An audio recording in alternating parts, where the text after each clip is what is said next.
Do you love movies? So do I. What's up, y'all? It's KB, and I love movies, inviting you to listen to The Conversation, a film podcast where passion meets perspective and opinion. From the old school to the new, I invite a guest on to discuss the movies that thrill us, challenge us, break our hearts, or even blow our minds. There's always new episodes dropping wherever you get your podcasts. So join the conversation. We don't just watch movies. We love talking about them too. The Conversation with KB Loves Movies, a part of Someone's Favorite Productions podcast network.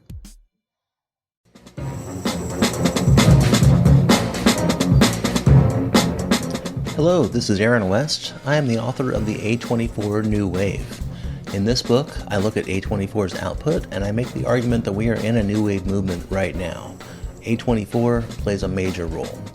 This book has a supplemental podcast where each episode is a brief conversation about an A24 related topic, whether an actor, director, or even a genre. As I continue research for the book and conduct interviews, I expect to record podcast episodes with people involved with the company. You can find the podcast at cinejourneys.com or wherever you find podcasts, and we are proud to be members of the Someone's Favorite Productions podcast network.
Midnight Viewers, where we cover whatever the hell I want, apparently. I'm Father Malone, and tonight is a very special bonus episode. We're going to be taking a look at the Sci-Fi Channel limited miniseries, The Lost Room, and we have a special guest here to help us do just that.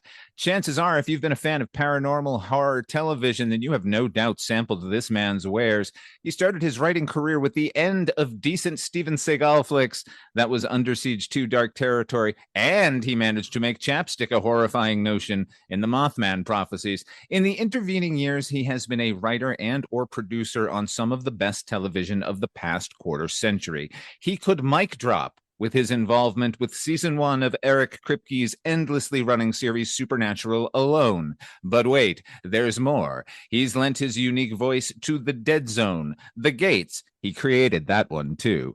Heavenly, Grimm, Witches of East End, Damien, The In-Between, and most recently, on the DC Comics television series Titans. And while I certainly encourage you to check out all of his work, for an immediate dose of Mr. Hatem, check out his podcast, Richard Hatem's Paranormal Bookshelf, part memoir, part horror story, part book review and recommendation. Their tales well told by a raconteur par excellence. And he's here today to answer all of my questions about The Lost Room. Welcome to Midnight Viewing, Richard.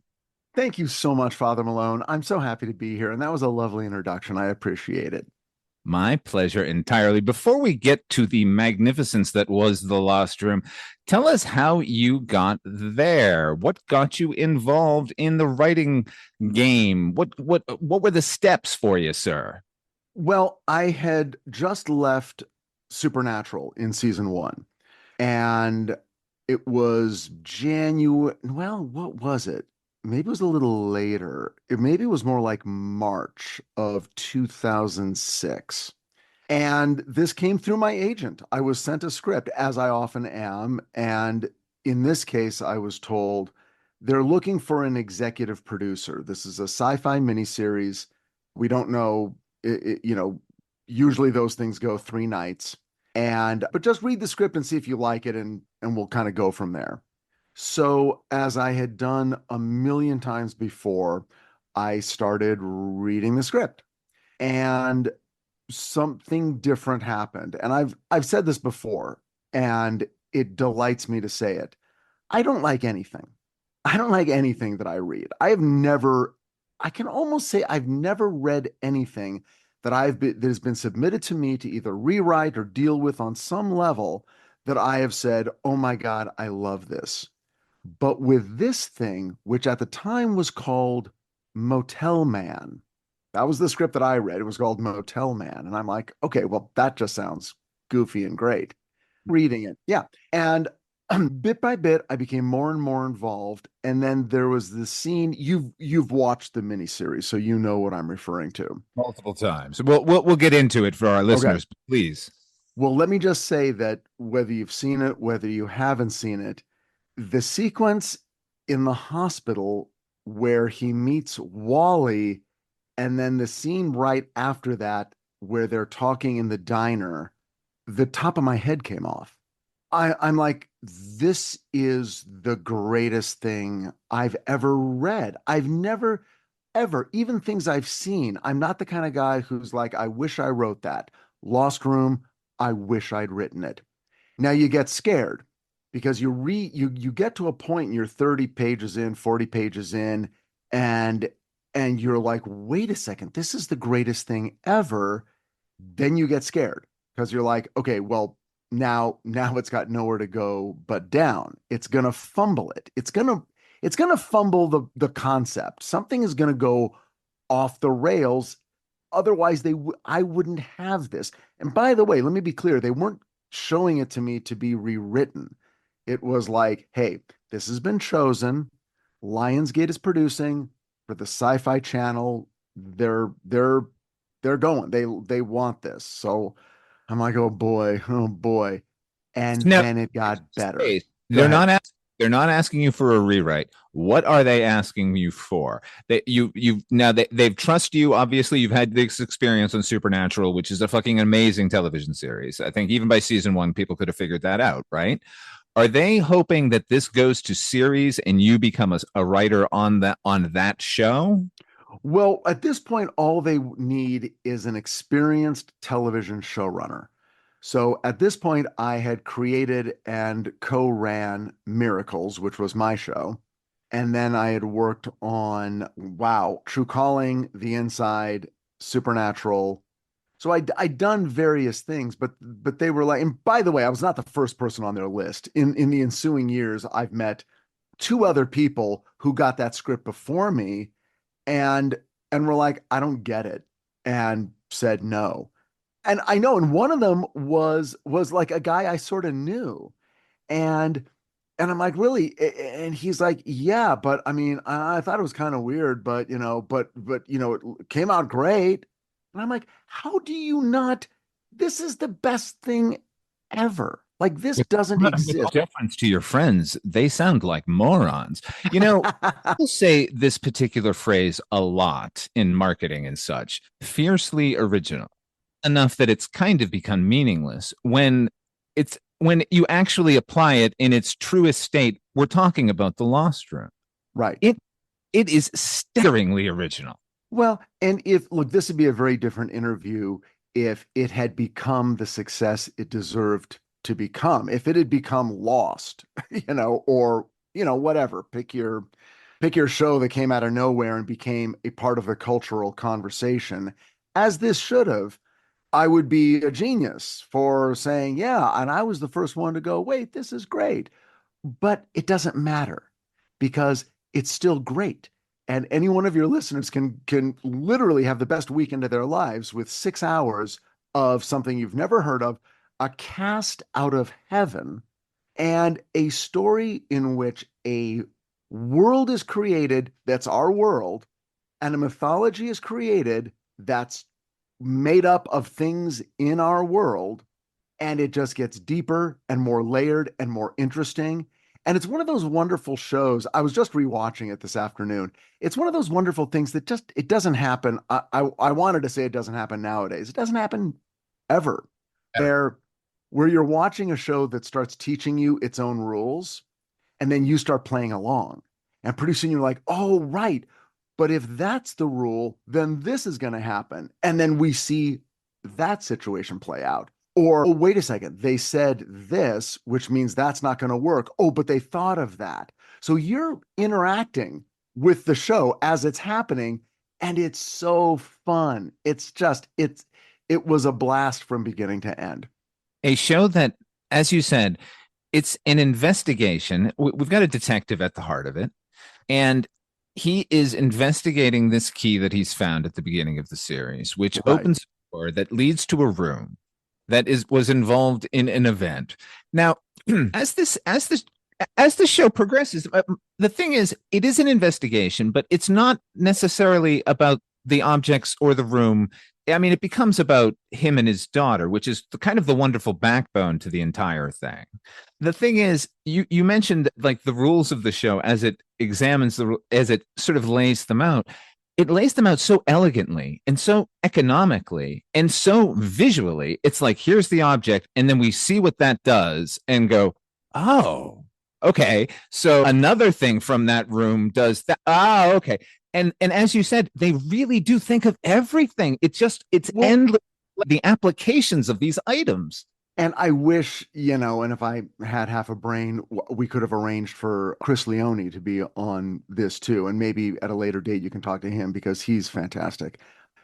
And I don't know if your audience has seen this or knows what it is. It's funny, when I was working on it, it was one of those things where people would say, hey, what are you working on right now? And I'd say, oh, it's a show called The Lost Room. And they'd say, oh, really? What's that? And then I would say, do you have 5 minutes? Which retroactively should have clued me in that this was not a, you say one line and everyone's like, I got it. But if your audience doesn't know, I'm going to try to explain what the show is. Is that okay? Because you can't, as you said, you can't say Die Hard in a mall. It's right, or on a train. Right. Okay. So I'm going to try to describe what the show is as clearly and succinctly as possible. It begins as a police drama. Okay. Some people have been killed in a mysterious way. The police detective in charge of the investigation, played by Peter Krause, who is wonderful in real life and in the show. He's investigating and he picks up on a suspect, but something strange is happening with the suspect. He keeps disappearing, running up to doors and disappearing inside rooms, and it's not making sense. When a little bit of the cloud of mystery begins to dissipate, what we learn is that there is this key, a motel room key, an old-fashioned one, not a card, but one that has, a little plastic thing hanging off of it, and it looks like a key. And that there's something weird about this key. It fits any door that has a doorknob and a lock that you can stick a key into, right? But it fits in any one of those, okay? But when you're using that key and you open that door, it will always open into a motel room. The same motel room that's located in Gallup, New Mexico at the Sunshine Motel and has existed out of time since the 1960s. So this is already an aesthetic that I love. There's nothing I love more than a roadside motel from mid-century. Okay. So what happens from there? Well, the key to this motel room is only one of many, many objects that have been stolen from this motel room from various people who have the key. When objects are taken out of this motel room, and it's basically empty, almost everything's been taken out of it. When those objects come out of the motel room into our world, they have weird, random, almost pointless powers. A pencil tapped on a table produces pennies, but the pen, it has like lightning power in it. So if you jab someone with the pen, you kind of cook them. And then there's the comb, the scissors, and the clock, and the box, and the watch, and the bus ticket. The bus ticket, you tap someone with the bus ticket, and they immediately are transported to a roadside somewhere outside of Gallup, New Mexico. And so but you're sort of learning this stuff as our hero learns this stuff. And And the characters involved are really sort of offbeat. And what you begin to realize is that the people who live among us who know about all this stuff become obsessed with it. They become obsessed with possessing or collecting these various objects if they can. Some of them are very valuable. People have lost their lives. And it's very sort of almost like low-level gangster kind of shit where people are stealing the objects from each other, and then you learn that over the decades that human beings have been aware of these odd things, and it's all America based. It's all right here in our current modern world. It's just Wonderfully, beautifully American. yeah, all about Americana, by the way, but it's all existing like just under your. You could be in a diner, and the people at the next booth could be talking about where are they going to find the scissors. So, so all of this stuff is going on, but various groups have now formed. And again, these are not large armies. These are weird ragtag groups of oddball people. There's the Legion and the Order and the Collectors. And they're people, some people believe that these objects are all like part of God, almost like Horcruxes. And if you put them all together, you will meet God. And then there's another group that just wants to get them all off the market. They just believe they're the Legion, and they just believe, look, these things always end in bad news, and we've just got to get all of them out of circulation, put them back in the room, throw the key away, and banish this thing into obscurity. Then there's other groups and other people, and all these people have their agendas, but they're all kind of, you know, they're almost like, again, like low level grifters, and that's what just makes it feel so real and so delicious. And by the way, so funny. So I read the script, I tell my agent, I don't know, I really love this. What do they want? They just need someone to work with the writers just to make sure that the stuff is producible and, interact with Lionsgate and Sci-Fi Channel and get this thing produced because they want to make it right away. It's March and they want to be in production in 3 months. And I'm like, okay, this Wow. is a tall order. Okay, but I love it because let's do it. I'm up. And this is in 2006. This is 18 years ago. I was a young man. So it's like, great. So we're going to do this. So I go in for the meeting and I'm meeting with the Lionsgate executive and I'm telling her, I think it's fascinating. I'm telling her all the things we're talking about. And then I'm like, and it's hilarious. And she's like, I love it. She's like, you got to meet the writers. And when you do, tell them that. And I'm like, okay, of course. And so I meet with them. And so these writers are Chris Leone, Laura Harcum, and Paul Workman, these three people. And I don't know who they are. They've never worked before in terms of writing something that's been produced. And I meet them and they seem like splendid people. So very quickly, the deal gets made. And I sit down with them and I'm like, look, I think this is great. And they're like, well, what did you read? And I said, I read this first script, I guess. It's 2 hours, right? And they're like, yeah, so we're gonna make 10 hours of this. And I was like, oh, 10 hours. And they're like, yeah, we've got the first 8 sort of worked out, and then, and the second 2 hours are written. The third 2 hours, making it 6 hours, we have outlined, and then also an outline for some other stuff. And I'm like, well, okay. So more material needs to be generated on the page, but we've got something to begin with. So we'll spend the next few weeks getting all that stuff ready so that we can go back to Sci-Fi Channel and Lionsgate and go, okay, so here's the plan.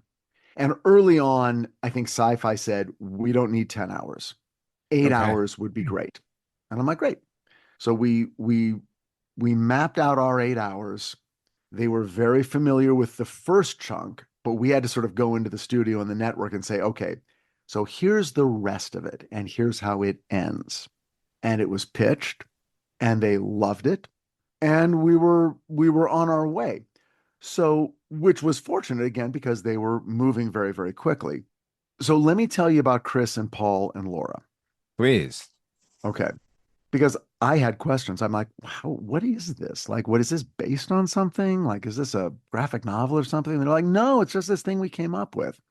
what it was that Chris and Paul went to school together. I believe it was Carnegie Mellon, but they went to school together in Pennsylvania. And they both worked at the library and they worked late shift. And they worked this sort of job where there were a lot of hours unaccounted for, a lot of hours that were not, busy dealing with people. So they were just talking to each other. And as you might do when you're two guys in college, you start talking about what great superpowers would be. But Chris and Paul, being Chris and Paul, two of the funniest, most creative people I've ever met, very quickly dismiss invisibility and flight and strength. And they're like, in our own personal life, what do we need? And one of them said, it would be great just to have access to a motel room, like that we could just go to, and it would almost be outside of time because they're in college and they're like, sometimes I just need to sleep, but my roommates are coming in and out and people are making noise and I just need my own place. Because when you're in college, like a motel room is basically a proxy for I want an apartment. Rich, Rich, I have an apartment. I still want instant access to a timeless hotel room. Right. Where it's like my wife, Susan, is always saying, I need one extra day a week, one secret day where I can get all my stuff done that no one else has. That And would then, of be course, perfect. right. And We then, need to and then, rework this calendar. It's had its day. right. Dun, dun, dun, dun, dun. Well, well, years later, J.K. Rowling and the Harry Potter thing comes up with the room of requirement.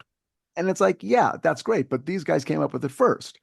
It's the need for your own little oasis, but not anything fancy. They didn't want a mansion, they just wanted a motel room. And then they started talking about the motel room and like, well, what are the rules? And it's like, well, you go in, you can get there from anywhere, and then you come out.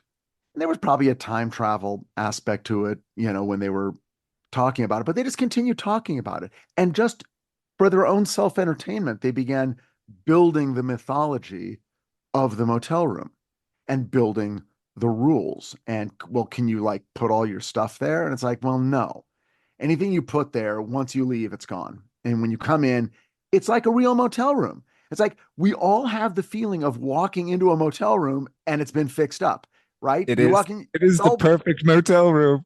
right? I mean, it's like, oh, the bed got made. All the stuff got put away. It's Magic. a motel room. Yeah, it's magic. It's the magic of roadside hospitality. It's the magic of hotels, which are magic. I think They hotels absolutely are. right. Particularly that snapshot of American history, 1961, roadside motel. Well, isn't that heaven? And it's perfect every day. Every Right. time you turn around, that room is perfect. Some version of it is just down the road, and it won't be exactly like the last one, but it'll have a drinking glass and it'll have a piece of paper around the toilet seat and it'll have a pen and a little pad and they'll be branded with the motel's name. That was when I was a kid. Maybe you had this too. And I would go on vacations with my parents. It was the most exciting thing in the world to walk into the motel room for the first time.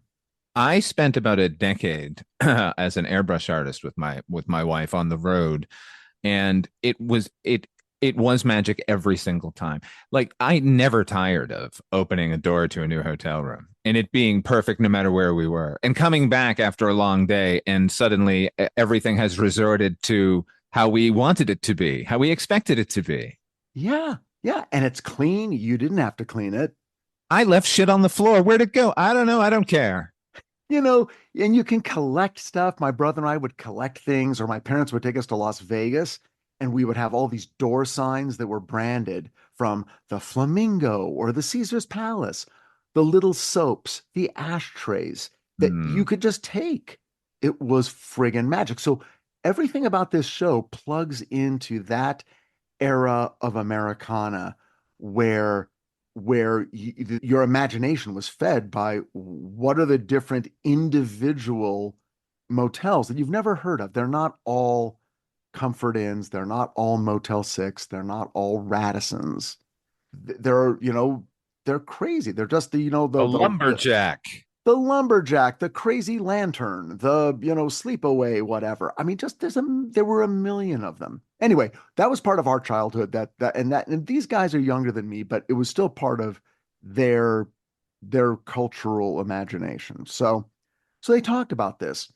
And then I guess it kind of went away. And then years later, Chris and Laura met and became writing partners. And and again, I'm a little fuzzy on all the details in my recall right now, but Chris brought up this thing that he and Paul talked about, and then they all sort of got together and decided, well, let's just write this and see what happens. And they did, and they got it to Sci-Fi Channel, and they got it to the network first, and the network liked it. And so it got laid off on Lionsgate to produce as the studio. Ah, okay. And Sci-Fi at that time did these yearly December little miniseries, like 3-night events.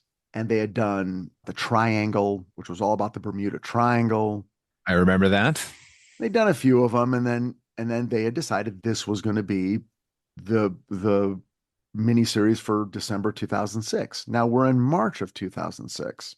So it's not an impossible schedule, but it's, we're not sitting around reconceiving it. We're in pre-production now. Now, at this point, they're expecting 8 hours. They're expecting 8 hours. So, like 4 movies. They want you to make 4 movies by December. It's March. Right. Now, typically I think they had done 3-night events, but they're like, yeah, I mean, we're Sci-Fi. We can do 4 nights. Sure, let's do it.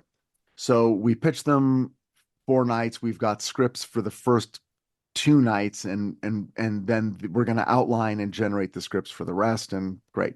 So every day, Paul and Chris and Laura and I meet at that big building just outside of Universal Studios.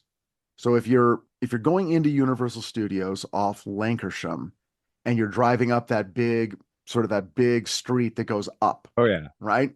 So if you know that, just when you begin that drive upward underneath the big archway that says Universal Studios, there's this giant building on your right, a high rise. We're in that building 20 stories up, and we're in a conference room with these giant windows looking north up the freeway and up Ventura and across the valley. And we're working on The Lost Room. It's the greatest. It was the greatest. It's March. I'm literally every day I'm looking down because in LA, if you're not familiar, in the springtime there's these things called jacaranda trees, and jacaranda trees are purple. These crazy lavender purple trees that they sort of bloom in the spring for about a month and then they die out. But they're gorgeous. And so every day I'm looking out that window as we're working and I'm counting the jacaranda trees because they're just sort of randomly placed, everywhere. And it's like, oh, there's one. Hey, there's one over there. Hey, there's another one over there. So I'm counting the jacaranda trees and we're doing The Lost Room, but we got to get into casting now. So the casting process begins with a woman named Mary Jo Slater. Mary Jo Slater is Christian Slater's mom. Oh, yeah. She is a spectacular. She's a legend in the casting world. Absolute legend. Her son it does not outshine her in any way. Well, that's the fun part when you are privileged to work in the industry, you get to meet people who are in these various areas that maybe you haven't thought about a lot, but suddenly you're working side by side with someone who is an expert at what they do. And every day you're blown out of your socks by what they're providing you with because and this was, again, whether you've seen it, if you haven't, big cast, a lot of character roles. And she's got lists of actors, and some of them we know and some of them we don't. But she brings these people in and we're watching these auditions and we're like, oh my God, Roger Bart. Oh my God. I wanted to bring him up in specifically because I love Roger Bart. And here's the thing, everybody out there, if you don't know his face, you know his voice. He's the singing voice for Hercules in the Walt Disney cartoon. I don't understand why he's not the voice completely. Like, I understand sometimes where they have a singer who can't act or an actor who can't sing, but he can do both. Roger Bart is multi-talented. So he was in the movie The Producers. He's the kind of, if you see his face, you'll go, oh, I've seen that guy. Of course. He was in the Lost Room, and that's where I met him. And then years later, when I was on Grimm, he was in an episode of Grimm, and we had written a script, and I'm like, oh, you know who would be great for this? And we were having conversations. I don't know if I brought it up or maybe Jim Kauf brought it up, but it was like, how about Roger Bart? And Jim Kauf, one of the executive producers, knew Roger also. And I'm like, oh, I know Roger. I did a mini series with him a few years back, The Lost Room. And I was like, well, let's bring him in. So we brought him in, and he was great. I mean, we just sort of like gave him the role. And it was so fun to see him again. And then he's done other things in the intervening years. And every once in a while, he'll say, hey, I'm in a play at the Pasadena Playhouse. That's just down the street from you. Come on down and see me, and we'll hang out. So anyway, Roger Bart, lovely guy, great actor. Dennis Christopher, star I of mean, come on. Breaking Away, one of the greatest movies of all time. Fade to Black, one of the greatest movies of all time. We're still friends with Dennis Christopher. We still have dinner with him. Tell him he's a treasure and should be treated as such. I will, and he will agree with you 100%. And he's right to do it. So I'll give you a Dennis Christopher memory. Good. It's his first night. Okay. And early in the filming, we're doing the pawn shop, which is the opening of the movie. So this was all, very, very early, first week of filming. And he arrives on set, but it's one of those weird days where it's what we call a split, where we work from noon to 6, and then we wait for it to get dark, and then we do the next 6 hours of the filming day. So we need to do day at the beginning and then some night stuff at the end. And the night stuff was the pawn shop, which opens the movie. So he gets there, of course, he's there, bright and early in the morning. He shows up in the afternoon. He's not needed until the evening. So I get a message, Dennis Christopher is here and he'd like to talk to you. And it's right around lunchtime, which is, again, 6 hours in, and then you've got 6 hours later. So I go to meet with him, but I'm like, we're not going to, we don't need him for hours. So I go and meet him, and we have our dinner together. And I'm like, well, it makes sense. He might have a few questions. He had a few questions. I answered them. Then we chatted, and I love Dennis Christopher. And I want you to understand the story is told with love. He then proceeded to talk to me for 3 hours, and we're filming. I mean, lunch is long over. Yeah. But while this is going on, I'm like, oh, this is part of his process. This is his first day. He doesn't know anyone. He's in a location he doesn't know. It's a big role, big role. And as we're talking, I'm like, oh, and this is my job as executive producer. My most important job right now is to meet him in this emotional space that he's in, which, is energetic. Is it nerves? I don't know. It's something, but it becomes very clear to me, I'm not needed on the set. I'm needed to engage with this guy because he's ramping up. He's ramping up to his first minute in front of the cameras on this show. So I'm like, give him everything he needs. Yeah. I call Chris and Laura, and I'm like, I'm with Dennis. Let me know if there's a problem. Until then, I'm with Dennis. And so we hung out, and we had the greatest evening. He told me the story of his life. It was, I benefited from it. I was like, this is the greatest thing. And by the time that 3 hours was over, we were bonded as friends. He was comfortable. Any residual energy he had was burned off. He was in his zone. And then suddenly it's like, Mr. Christopher, you're needed on set. He walks on set and then just nails it and sailed through the rest of the miniseries. And it was beautiful. And a spectacular job he did. Good thing you talked to him. Don't ever stop. I just want to mention another actor who showed up in this. Now, he had been in dramatic films before, but I'd never really seen him put in a dramatic performance, and that's Kevin Pollak. In 2006, when this comes out, his performance here, I had never seen the level of menace, and there's a real nobility deep down under the menace too, like a real pure human being without any joking.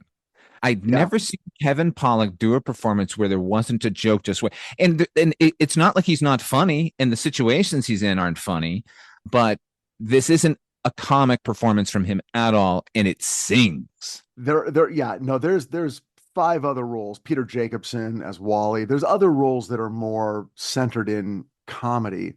His is not. His is centered in drama at bordering on tragedy. And when his name came up, again, it's the genius of Mary Jo Slater. We're all sort of like, Kevin Pollak, really? Because he's a comedian. He's super funny. That's how we know him. Then he read for the role, and we're like, no, this is good. This could be perfect. So we cast him, and he was. His performance is lovely. I will tell you that for me, it was heartbreaking in a way because I was a fan. I am a fan. And so I was really looking forward because I know when you're doing stuff, you're on set and you're filming for 3% of the time, and the other 97% of the time, you're standing around and you talking and sharing stories and joking. I'm like, this is gonna be great. I'm gonna hang out with Kevin Pollak. I'm gonna hear everything. Kevin Pollak had no interest in talking to me at all. He was the opposite of Dennis Christopher. He was like, hi. I was like, oh, hey, Mr. Pollak. So how you doing? Good. Okay. You're the other end of the spectrum. You are not here to chat. You are here to focus, concentrate, get it done. I back away and go, Mr. Pollak, let me know if you need anything. And that may have been the last thing I ever said to him in the course of 3 months. And he did his thing. That's how he works. Rich, you're doing the executive producing job here, man, because everyone is delivering. Like, who cares what they were thinking during the day? What ended up on the fucking screen is superlative. Well, I know, and it's so funny watching this and remembering filming. And when you watch something where you were there, you remember every day. You're like, oh no, that day was so hot. That day was so cold. That day was so long. I was in a terrible mood that day. That day was fun. Every time I look at Peter Krause, I'm like, I love that guy. Peter Krause, greatest guy in the world. He should be the star of every TV show. Talented, funny, warm, human, humane, uncomplicated, no ego, comes in, does his job, does it well, makes everything easy for everyone, a great number one.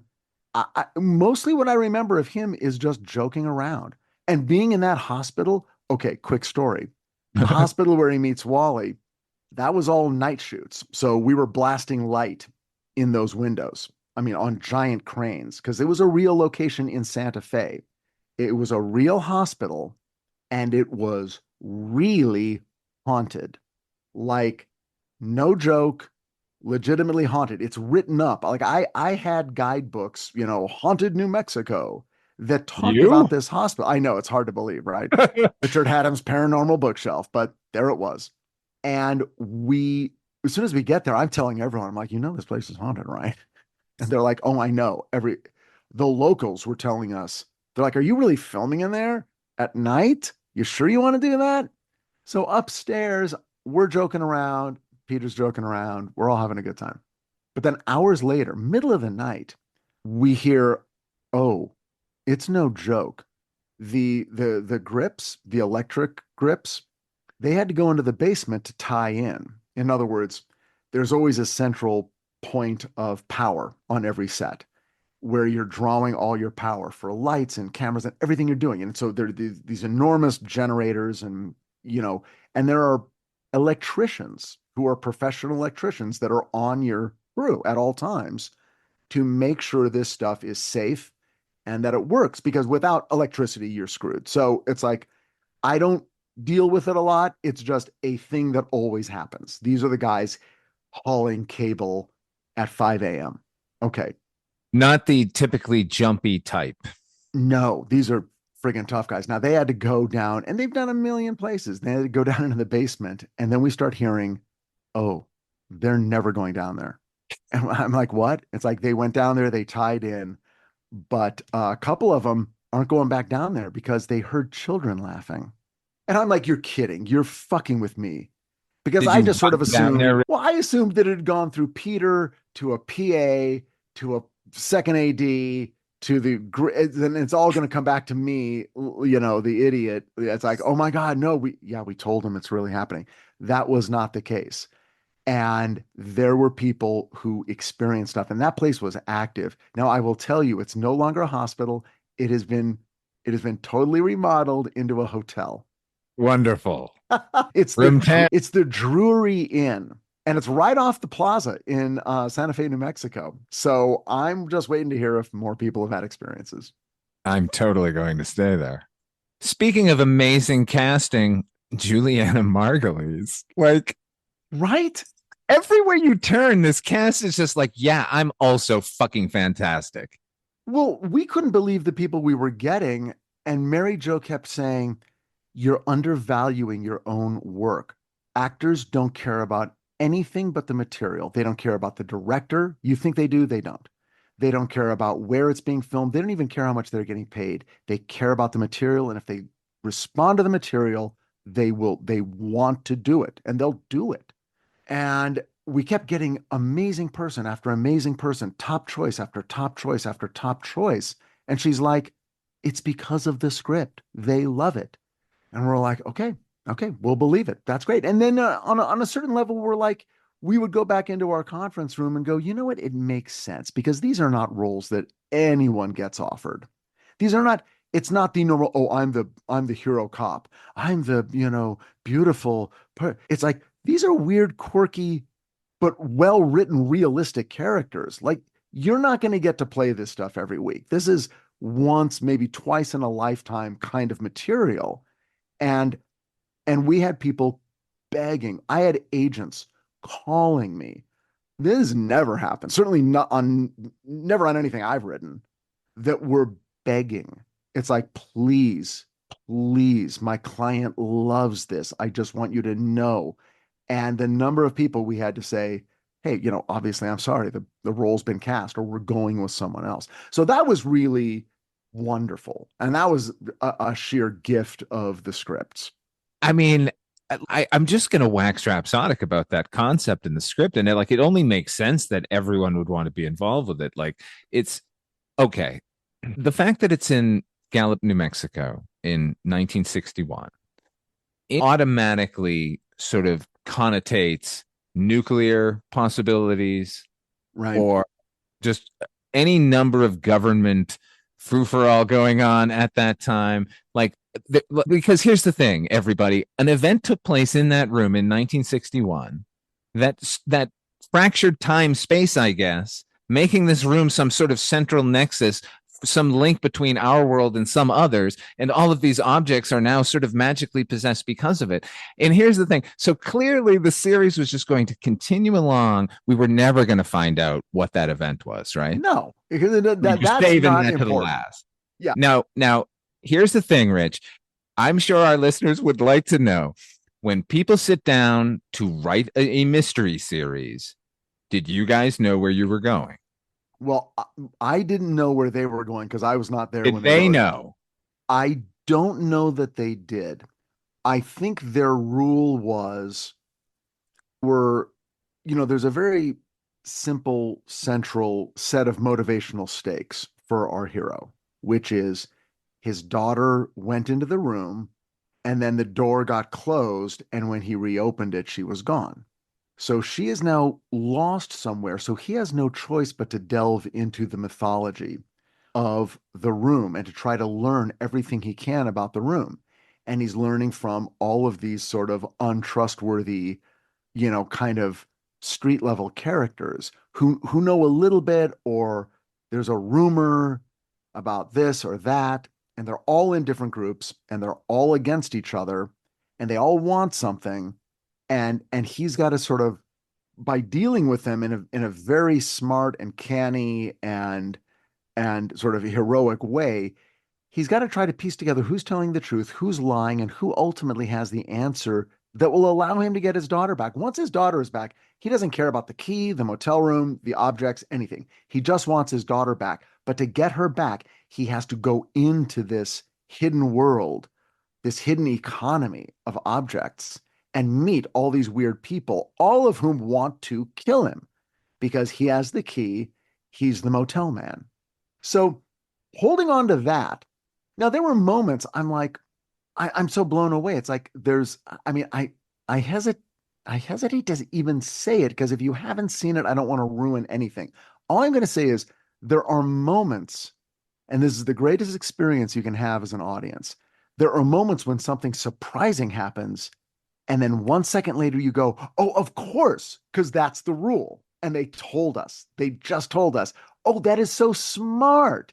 The kid, because Joe, the main character, he's learning how to play the game too. He's like, "Oh, here's how the objects work. Here's how they don't work. Here's what you do. Here's what you don't do. Here's how you can manipulate people who are looking for this object or that object." And again, the interaction of audience and lead character as they're figuring this out. And the fun thing is, it's like there's no sci-fi. There really it like there's no None. monsters, there's no costumes, there's no spaceships, there's no anything. It's just a hotel room. And I remember saying we were having some trouble with, well, I can get into the trouble we had making this, and that's part of the story too. But I remember sitting down at a certain point with the studio and our line producer and saying, we have no spaceships, we have no aliens, we have no monsters, we have no Bermuda Triangle. You know what we have? We have a motel room and we have a door, and it opens up into various environments where it shouldn't. That's the only effect we have to carry off. And the room is just a built room, so that doesn't even count. The only magic is he uses the key to go into a public restroom in Pittsburgh, and then 1 second later he closes the door, then opens it up inside a house in Southern California, for instance. That's the only magic trick we have to pull off. Now, don't tell me we can't pull that off. Figure out how to pull it off. Now, what was difficult about making this? Okay, it takes place in Pittsburgh. It Right. takes place because that's where Which they it wrote now it. makes sense that you told me that they wrote because once we started in Pittsburgh, we never get to see Pittsburgh unless it's a George Romero movie. Nobody's shooting in Pittsburgh these days, Right. so anytime we get to see the city, I'm excited, and now it makes sense. Okay, so you know Pittsburgh, so you're like, Oh why are we yeah, not seeing? Why are they not taking advantage of Pittsburgh? Well, the reason we're not taking advantage of Pittsburgh is because we didn't film in Pittsburgh. We filmed in Albuquerque, New Mexico. perfect replacement for Pittsburgh. Right, Honestly, exactly. When you're in Albuquerque, if you don't I'm really, going. Where's Primanti Brothers every time I'm in Albuquerque? you're slapping your face, going, I feel like I'm in Pittsburgh. This should be Pittsburgh. I got to remember it's Albuquerque. Why are we in Albuquerque? We're in Albuquerque because Lionsgate is greasing the palm of New Mexico government because they are going to build a studio in Albuquerque. And so this miniseries was being handed to New Mexico as a, hey, we're Lionsgate. Look at us. We're going to film in New Mexico. This is before Breaking Bad. This is before anything was in New Mexico. We're serious about making an investment in New Mexico. All this is decided before I come on. So now I sit down with the people at the studio and I'm like, why are we doing this in Albuquerque? It takes place in Pittsburgh. And I've been to New Mexico a bunch. And unless I'm mistaken, there really is not a good way to even sort of fake it. And they're like, it doesn't matter. We're filming in Albuquerque. That's a given. So we'll have to figure it out. We'll have to shoot carefully and maybe put in some backgrounds. We'll figure it out. I'm like, okay. But then I went back upstairs to Chris and Paul and Laura and said, I have an idea, and it might be the only way we can do this financially.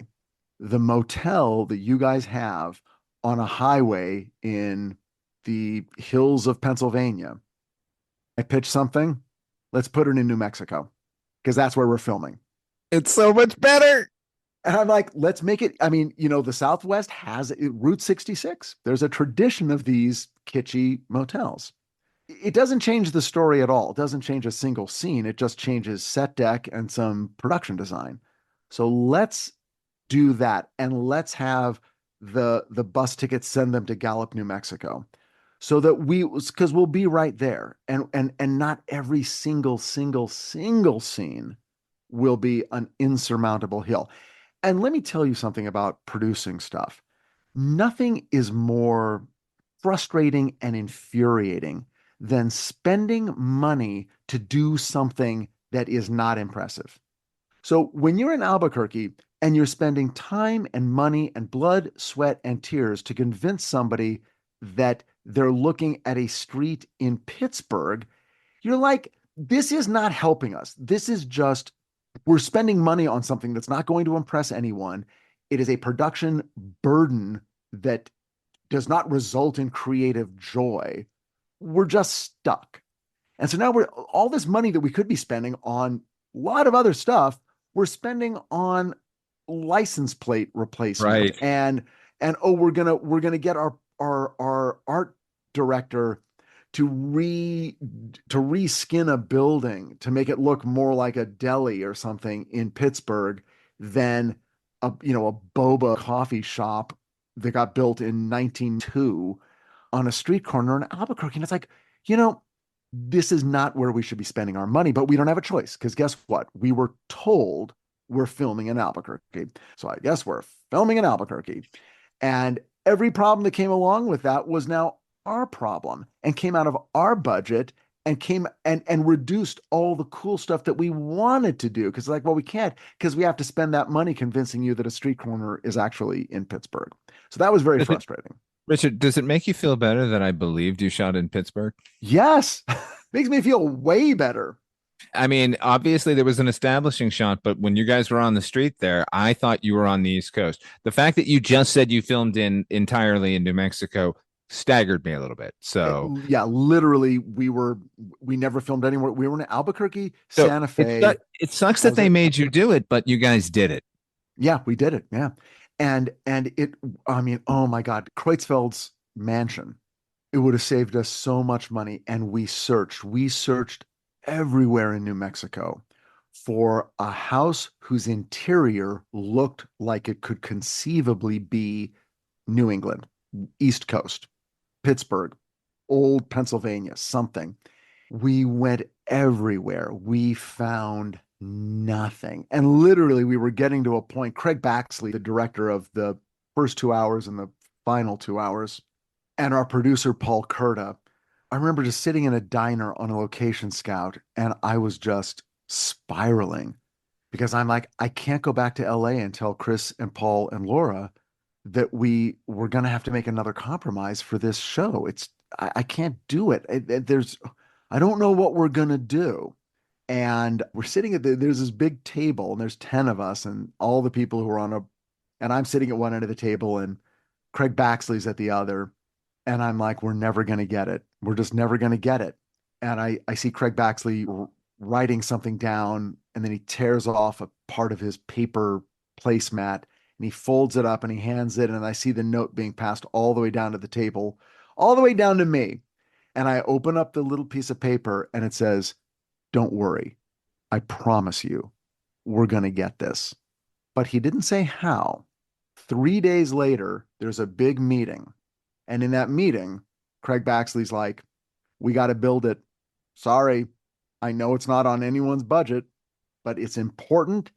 There's a giant sequence, more Massive. than one. He's like, One of those massive innovations I was talking about at the beginning that takes place inside that mansion. You got to have it. huge sequence that takes place inside the mansion. He's like, we were crazy to even look for a location. We couldn't even do it if we found the perfect location. If we were in Pittsburgh, we couldn't do it. We were always kidding ourselves. If we build it, yes, it's expensive, but it'll save us so much time in travel, in prep, because you still got to prep a location. You gotta decorate it, you gotta art direct it, you gotta op it, you gotta do everything. He's like, well, we're never gonna find it. In our world, we will never find it. Let us build it.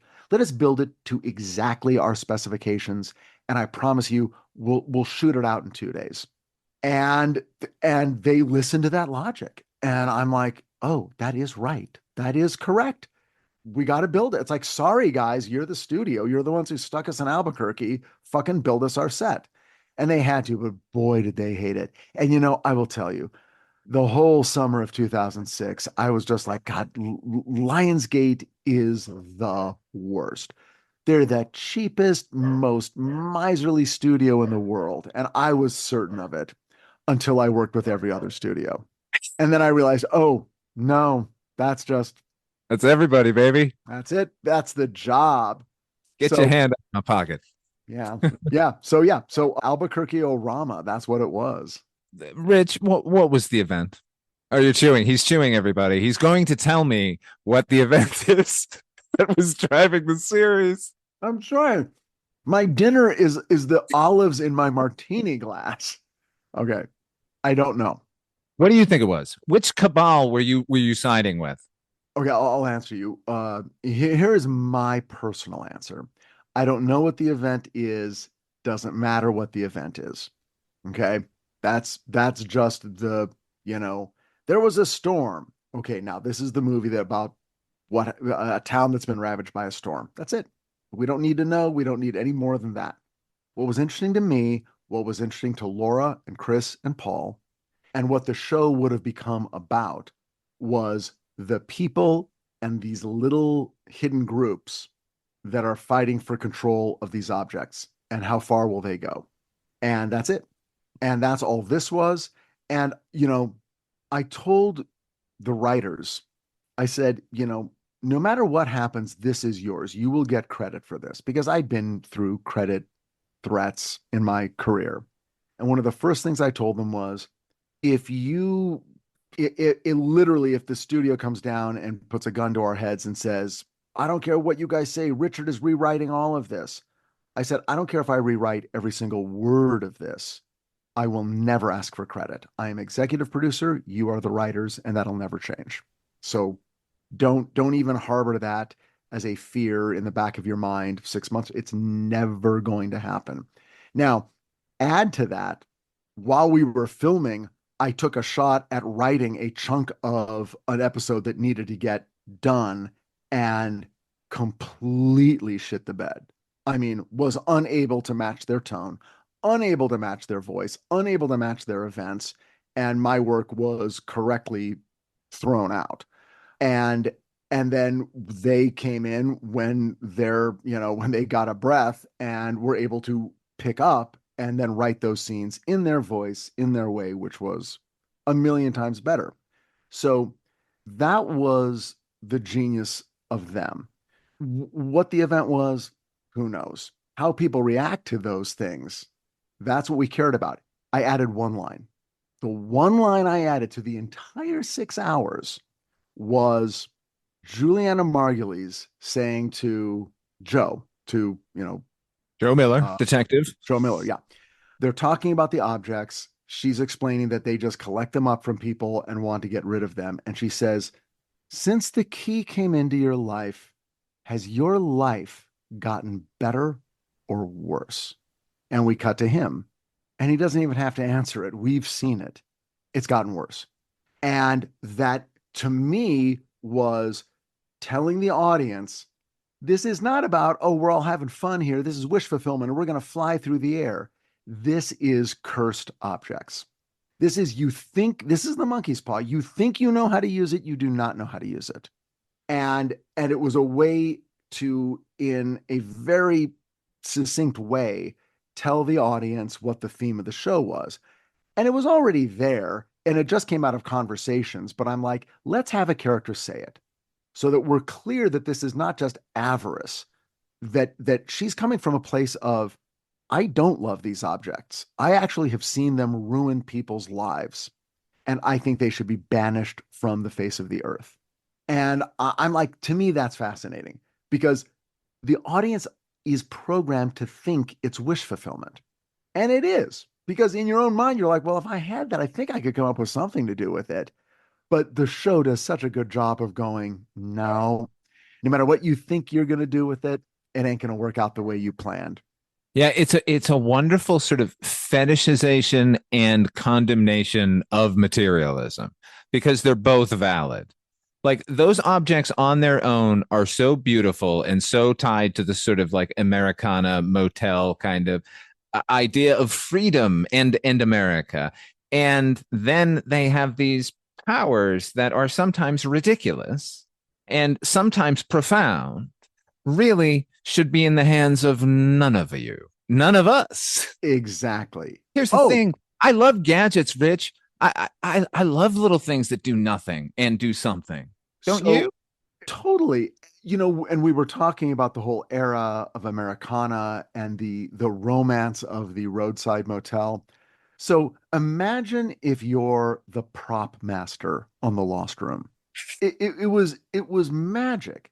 And we're talking, he sets up a giant room with just table after table after table. Here are combs. Here are clocks. Here are boxes. Here are glass eyes, which we'd never seen. We didn't know a glass eye was not a big marble. We thought a glass eye was like an egg-shaped eye. And he was like, "Oh no, it's just this piece of glass. It's just like this sort of shell, this outer like shell that you just place on the dead eye that looks like a real eye. So a glass eye looks more like a guitar pick that's sort of rounded." And we're like, Super weird. "Oh, Yeah. gross." But they said, "You know what I love about this show? You know what the romance of the show is? It's about the stuff on your dad's desk." And I just about fell over. I'm like, "My God, have you nailed it?" Because my dad had the pen box that opened up and had the little tray with the section for the little paper clips and the stamps and the little, and I'm just like, that's when you're a kid my age and you were looking at your dad's desk and all those weird little tchotchkes and brass and golden figurines, and you're just, what is dad all about? And I'm like, you're 100% correct. And we knew we had a new member of the team. There's magic in those objects. Totally. Yeah. And that's why it's so easy to accept the conceit of objects that have weirds, especially since the what they do is so weird and offbeat and somehow pointless. And and then I love the notion of the dormant objects. That case that Kreutzfeldt has with the toothbrush and the Holy Bible. And it's like, oh, those are dormant objects. Their power hasn't been discovered yet.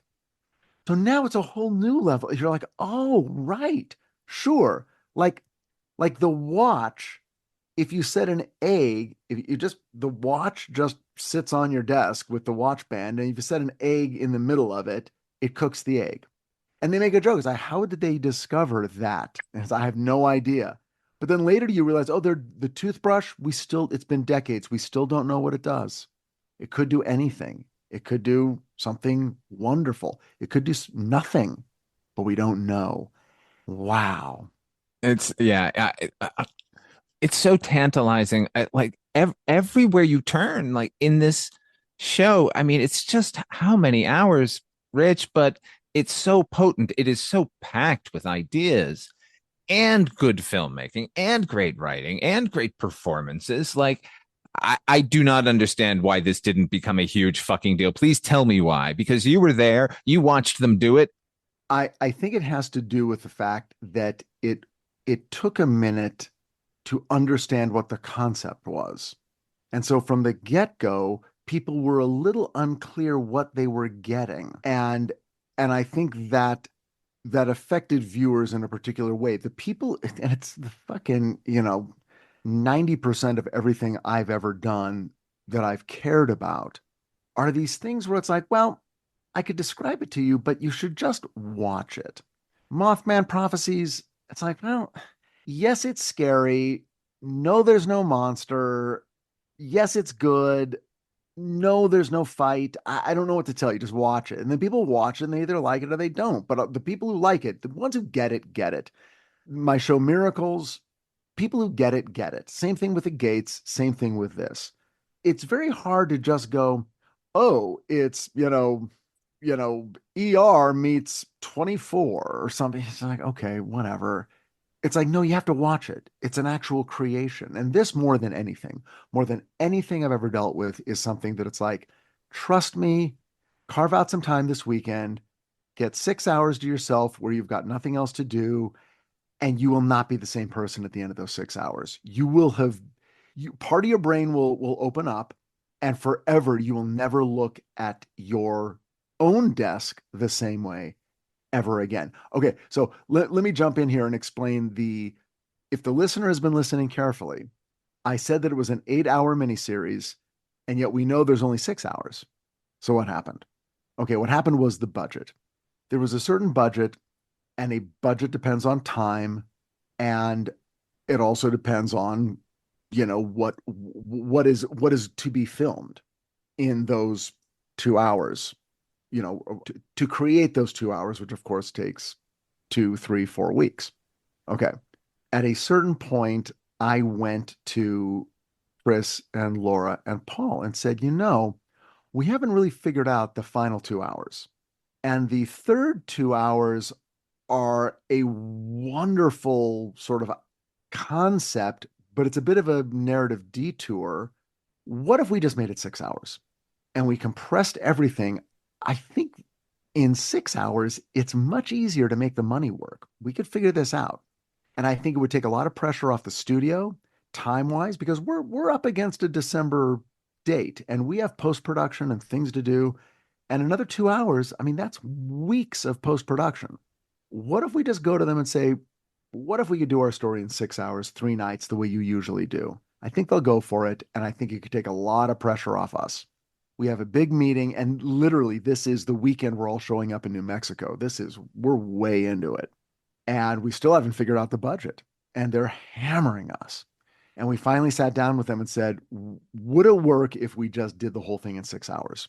And, that's, one less director, one less production cycle, just reduce everything by 25%. And we talked it back and forth, and they're like, okay, that can work. And so for a minute, the foot was off our throats in terms of how are we going to produce this. And so for a little bit of time, we felt like this is doable. Of course, then it's never doable. Nothing is ever doable. And often when you're doing a television show that's got a season, maybe another season, you can sort of finagle things, because you can say, well, we'll make up that money later, or we'll do a bottle episode in the end of the season. But this is more like a movie. It's like, okay, so now it's 6 hours, but it's got a beginning, a middle, and an end. So you can't really rob Peter to pay Paul. Everything needs money, and that last 2 hours needs a lot of money, because that's your big conclusion.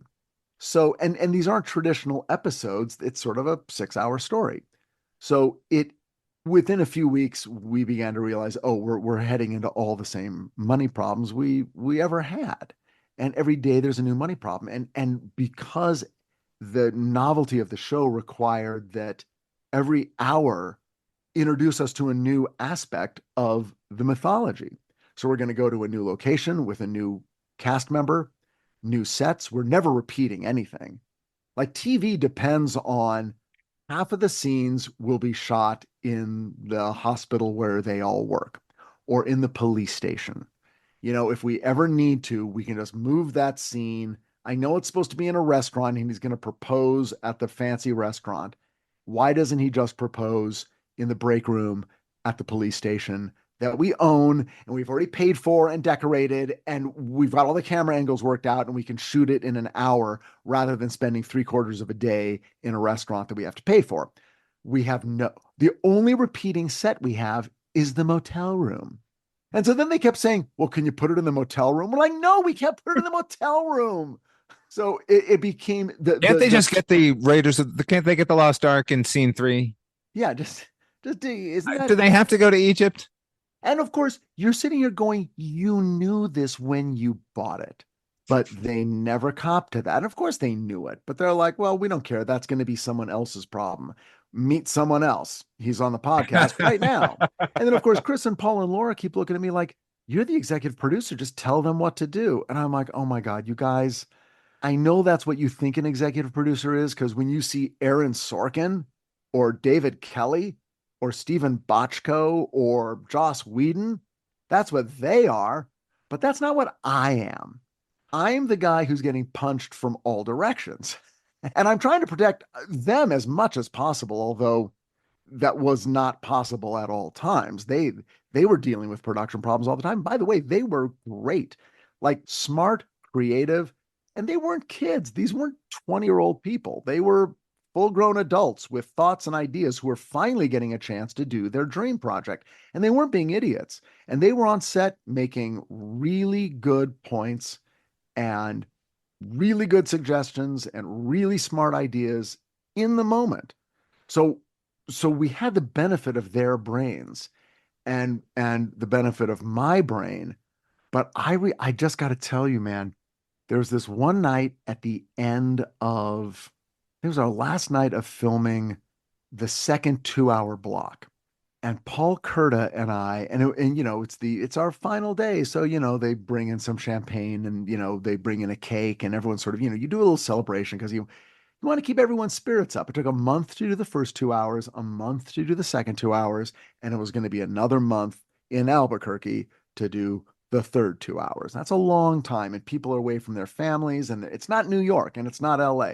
It's Albuquerque. And your options for entertainment run out pretty quick. So Paul Kurta and I, and he's the line producer, so he's really physically responsible for figuring out the sets and the actors and the money and the everything. And so he and I were working closely the whole time. And we were sitting in his office and it's late and we're drinking champagne going, what did we do wrong?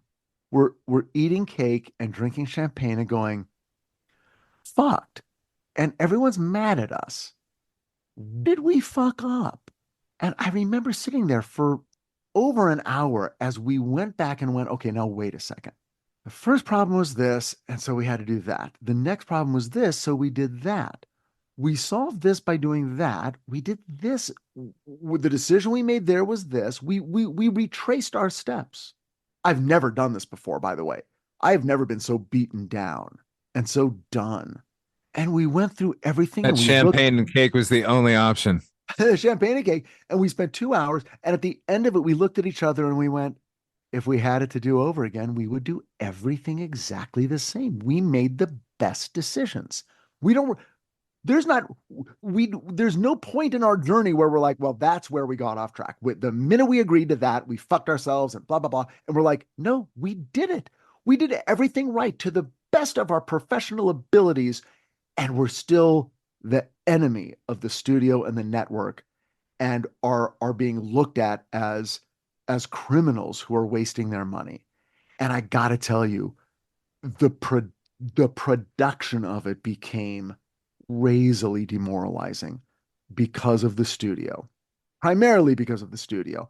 Now, yeah, you have a budget, you're trying to work with a budget, but for this sort of thing to make it a successful execution of this creative idea, there were just certain things where it's like, no, we can't. We cannot just do this or just do that.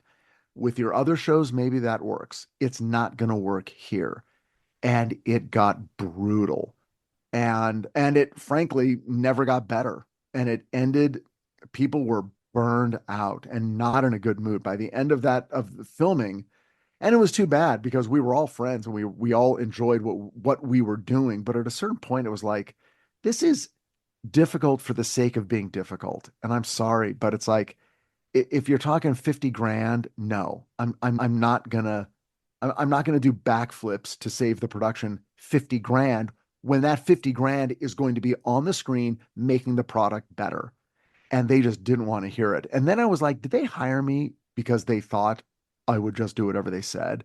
And I think they were very disappointed at a certain point when they were like, these new writers and this fucking nobody executive producer, and they're fighting back against us. And I'm like, yeah, that's what you hired me for. You didn't hire me to agree with you. You hired me to produce a great miniseries, a miniseries that delivers the promise of the script. That's all you can ever do. And that's what we're trying to do. And everyone on that crew did backflips. The cast did backflips. Everyone actually doing the work did backflips. And the studio and the network, for the most part, stood there shaking their heads and planning on how they could, make sure we never worked in this town again. Pricks. What they read the script, same as you. They I saw what know. they had. Well, look, I At used to what think point do that they just mattered. decide, well, fuck this bit of genius? No, and but it never matters. That stuff never matters. They've got it's like, well, this is how much we spent on this other thing, so that's how much you're getting. And anyway, it was it was not easy. However, the end result, people who watch it go out of their way to say, this is the greatest thing I've ever seen. Where did this come from? Yeah, there you go. That's what I was looking at today, the DVD.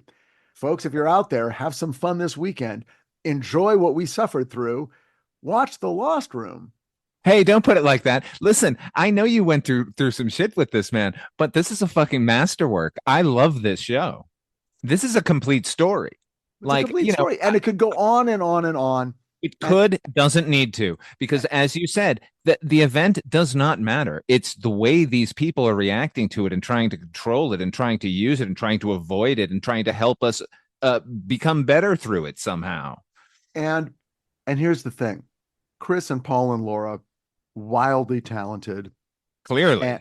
and the show goes on, does okay, but doesn't, blow anyone away in terms of ratings.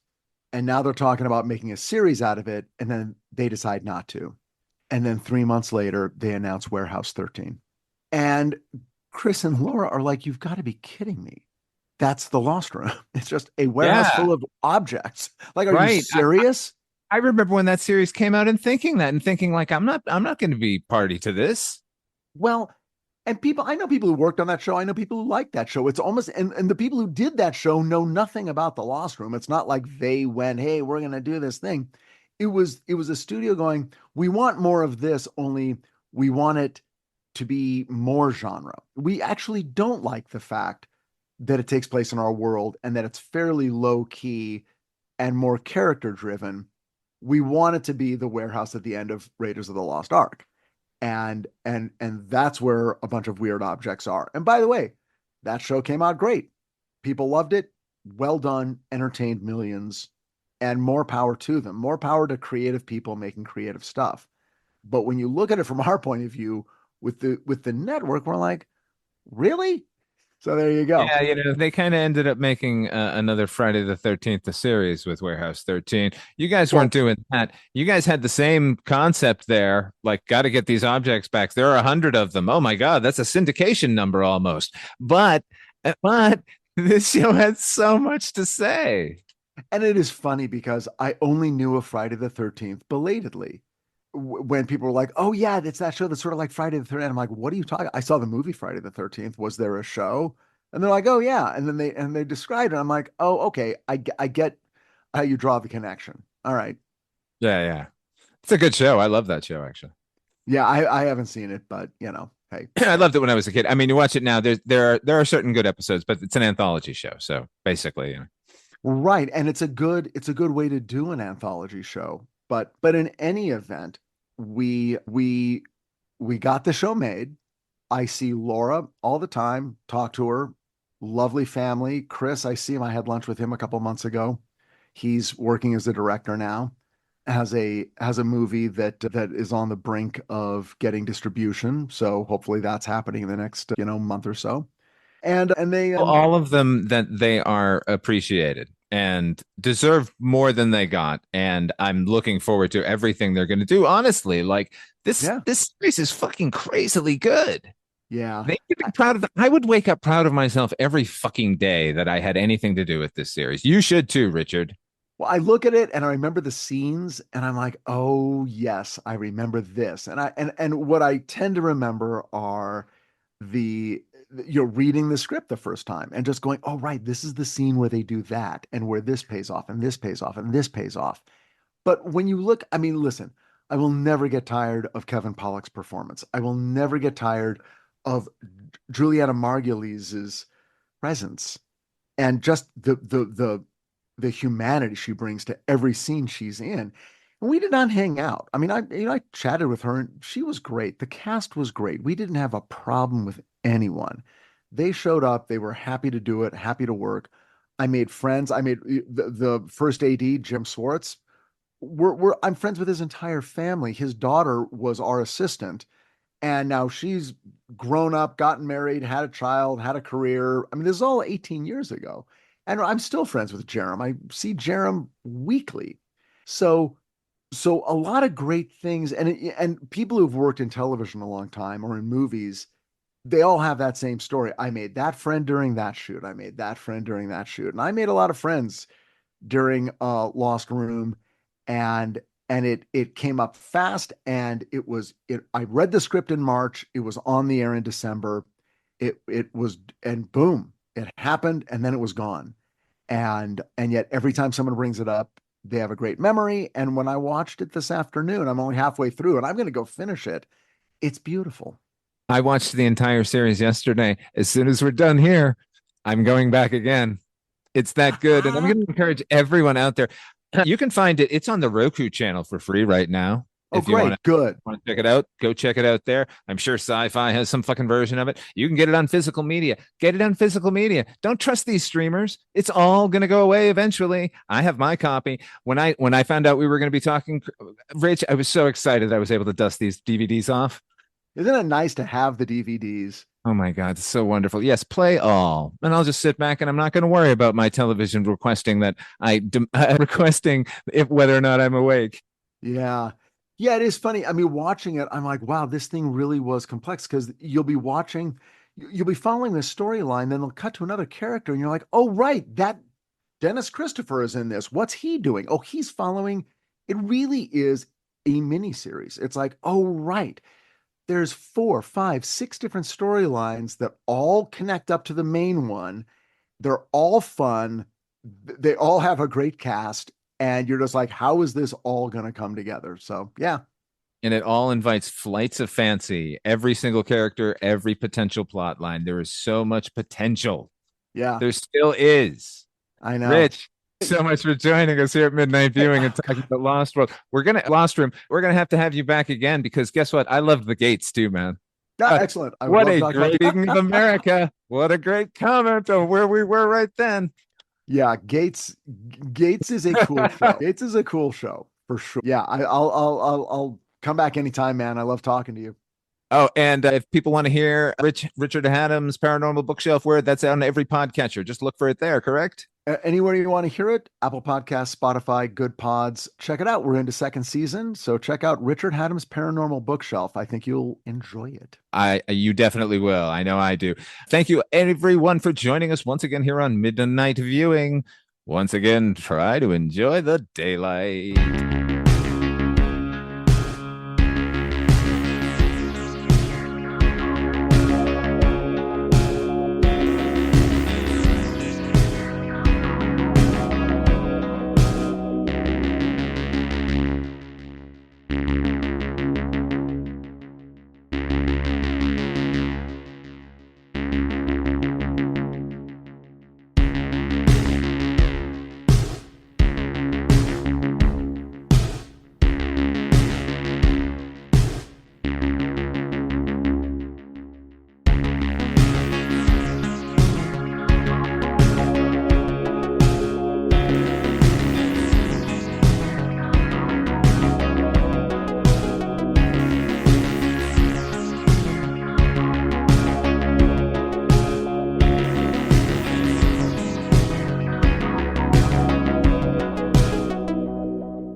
Hello and welcome to Tumbleweeds and TV Cowboys. My name is Hunter. In this podcast, I'll be joined by a different guest each week to discuss a classic Western movie or TV show. I've been a fan of classic Westerns for as long as I can remember, and in recent years, they've become very nostalgic for me. I love the aesthetic, the tropes, and I love seeing different filmmakers' takes on them. At their best, they're incredibly entertaining, rewatchable, and some of my all-time favorite movies are Westerns. We'll mostly focus on Western movies made in Hollywood, but we'll also be covering spaghetti Westerns, and one thing I'm very excited to get into are Western TV shows. I've got some amazing guests coming on the show, film professors, historians, and podcasters. And Tumbleweeds and TV Cowboys is part of the Someone's Favorite Productions podcast network, and many guests on the show will be from other shows on the network. Thanks for listening.